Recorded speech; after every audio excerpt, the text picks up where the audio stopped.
जोहार झारखंड वासियों, आज हम बात करने वाले हैं झारखंड के पूर्वी सिंहभूम जिला की घाटशिला विधानसभा सीट की, जो इस समय झारखंड का सबसे चर्चित राजनीतिक केंद्र बन गई है। जिस दिन हमारी सरकार आएगी, सारे सरकारी कर्मचारी को सरकारी पेंशन और सरकारी आवास, सरकारी वेतन के साथ आपको दो चीज को मैंडेटरी करवा देंगे, सरकारी शिक्षा और सरकारी स्वास्थ्य।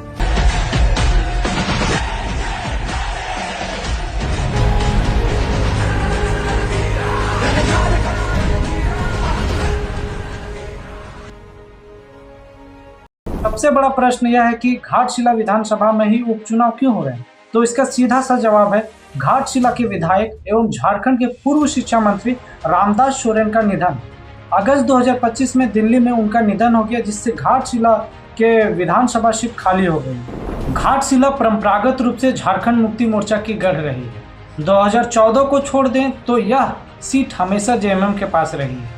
2024 विधानसभा चुनाव में झारखंड मुक्ति मोर्चा के रामदास सोरेन ने बीजेपी के बाबूलाल सोरेन को 22,446 वोटों के अंतर से हराकर जीत दर्ज की थी।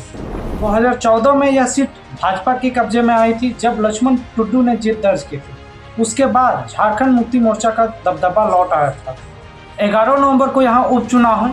कुल 14 उम्मीदवार मैदान पर हैं, पर मुख्य मुकाबला 3 पार्टियों के नेता के बीच है। पहला, झामुमो के उम्मीदवार सोमेश सोरेन, जो दिवंगत मंत्री रामदास सोरेन के पुत्र हैं। दूसरा, बीजेपी के बाबूलाल सोरेन, जो पूर्व मुख्यमंत्री चंपाई सोरेन के पुत्र हैं। तीसरा, जेल कैंप का प्रत्याशी रामदास मुर्मू, जिन्हें जेल कैंप के सुप्रीमो टाइगर जयराम महतो का समर्थन है। 2024 विधानसभा चुनाव में भी यही 3 पार्टियों के नेता के बीच मुकाबला था। 2024 विधानसभा चुनाव में झारखंड मुक्ति मोर्चा के रामदास सोरेन ने लगभग 98,000 वोट प्राप्त किए थे। वहीं बीजेपी के नेता बाबूलाल सोरेन ने लगभग 75,000 वोट प्राप्त किए थे और जेल कैंप के प्रत्याशी रामदास मुर्मू ने 8,000 वोट प्राप्त किए थे। अब बात करेंगे कि कौन किस पे भारी पड़ेगा, कौन जीत सकता है घाटशिला उपचुनाव, इसके बारे में बात करेंगे। चलिए जेएमएम की बात करते हैं। जेएमएम की ताकत है आदिवासी पारंपरिक वोटर और मुख्यमंत्री हेमंत सोरेन का समर्थन। घाटशिला का इलाका आदिवासी बाहुल है। यहाँ की जनसंख्या 75% अनुसूचित जनजाति से हैं, जो जेएमएम को समर्थन देते हैं। अब बात करते हैं बीजेपी की।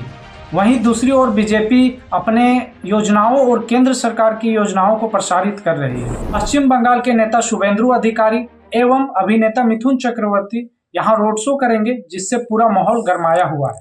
अब बात करते हैं एक नई पार्टी जेल कैंप की। जेल कैंप की ताकत है युवा समाज, जो जेल कैंप के सुप्रीमो टाइगर जयराम महतो के विचारों से प्रभावित है। घाटशिला के चुनाव में मैं आपसे इतना तो आग्रह करूंगा कि एक सीट जीतने से ना बीजेपी ज्यादा उनको कुछ होने वाला है, ना सरकार को कुछ होने वाला है, लेकिन अगर एक सीट हम जीत जाते हैं तो आपको भी मालूम है अभी विधानसभा में बोलने के लिए क्या समय दिया जाता है कि जिस पार्टी का जितना विधायक हो उतना मिनट दिया जाता है। तो जेल कैंप पार्टी का एक विधायक 1 मिनट दिया जाता है। अगर हम लोग घाटशिला को जीत जाएंगे तो 2 विधायक होगा तो 2 मिनट दिया जाएगा। तो 1 मिनट में अगर हम सदन में सार्थकता के साथ जनता के मुद्दों को रख सकते हैं तो 2 मिनट में दुगुना रखा जाएगा, काम दोगुना बढ़ेगा, मुद्दे दोगुने सदन के सामने आएंगे। जेल कैंप के से संबंधित नेता रामदास मुर्मू के साथ छोटे छोटे गांवों में जाकर लोगों को अपने विचार रख रहे हैं और उन्हें प्रभावित कर रहे हैं। पढ़ेंगे प्राइवेट में और नौकरी करेंगे सरकारी में, वेतन बढ़ने के लिए ऐसा नहीं चलेगा। जैसे मैंने पहले बताया है कि घाटशिला झारखंड मुक्ति मोर्चा की गढ़ रही है। यहाँ के पंचायत स्तर के नेता भी झारखंड मुक्ति मोर्चा से जुड़े हुए हैं। उनके मंत्री रामदास सोरेन का निधन भी अभी ताजा है, जिससे जेएमएम को जनता से सहानुभूति भी मिल रही है। इन तथ्यों को देखने के बाद यह पता चलता है कि सबसे ज्यादा जीतने के चांसेस हैं झारखंड मुक्ति मोर्चा के नेता सोमेश सोरेन को, उसके बाद बाबूलाल सोरेन जो कि बीजेपी के नेता हैं, उसके बाद जेल कैंप का प्रत्याशी रामदास मुर्मू। अब देखना यह है कि घाटशिला की जनता अपने परंपरा को बचाती है या विकास और बदलाव के लिए नए नेता का चुनाव करते हैं। तो सरकार को जो घेर सके, सरकार से जो जवाब मांग सके, सरकार से जो डिबेट कर सके और जनता के मुद्दों को उठा सके बिना किसी डर के, बिना किसी लोभ के, बिना किसी लालच के, ऐसे युवाओं को भेजिए। रामदास जी एक पढ़े लिखे नौजवान हैं और फिर वही कहेंगे घाटशिला के उपचुनाव में रामदास विल रिप्लेस रामदास। आप किस प्रत्याशी को घाटशिला के विधायक के रूप में देखना चाहते हैं? कमेंट में जरूर बताइएगा। जोहार।